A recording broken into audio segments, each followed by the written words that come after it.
Right. So if you've been working on the cliff diving assignment, you will notice that the cliff diver in question has more than one kind of energy. When that person is somewhere in free fall, that person has some kind of set of energy. They have energy because they are still above the ground, so they have potential energy. They also have kinetic energy because they are moving. And if we were to add those two energies up, we find total mechanical energy. All right, so here's kind of a formula, although if you're adding two kinds of energy up, I guess, we've made a formula, but it's not super difficult. E mechanical, mechanical energy, is equal to EK, kinetic energy, plus EP, potential energy. So if we wanted to, make this a little bit more um, mathematical, this turns into something that looks like 1/2 mv squared plus mgh. Right?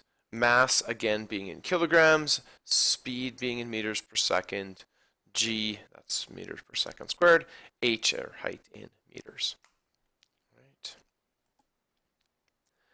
The first law of thermodynamics says that energy is not created or destroyed, only changed from one form to another.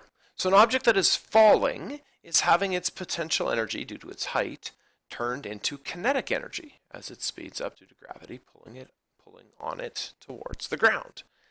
All right, so it's not like we're getting energy from nowhere. We're getting energy because it's turning from one kind of energy to another.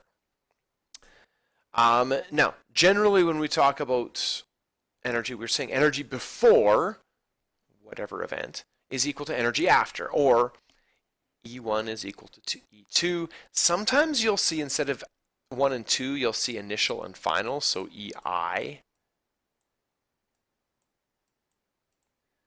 equals EF. That's another way of seeing the same kind of a thing.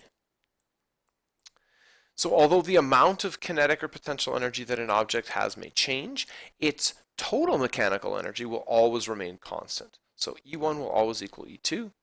So at E1, it may have potential energy and kinetic energy, so EP1 plus EK1 is going to equal EP2 plus EK2, which looks like a lot of numbers kind of all and letters all mushed together. But it's just a matter of really keeping track of what's actually changing. So normally, if we're talking about the same object here, and this is kind of important, so pay attention here. This is going to be mgh1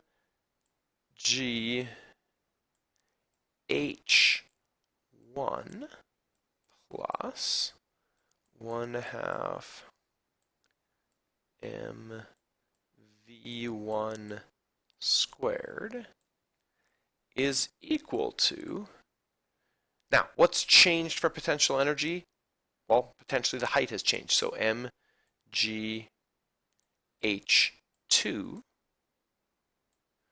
plus 1/2 m, and again the speed might have changed, so v2 squared.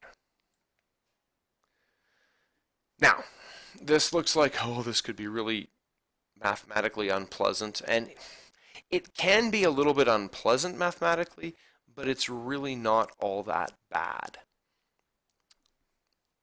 When we're dealing with any of these kinds of questions, the big thing is to make sure you understand what kind of energy does it have before, what kind of energy does it have after.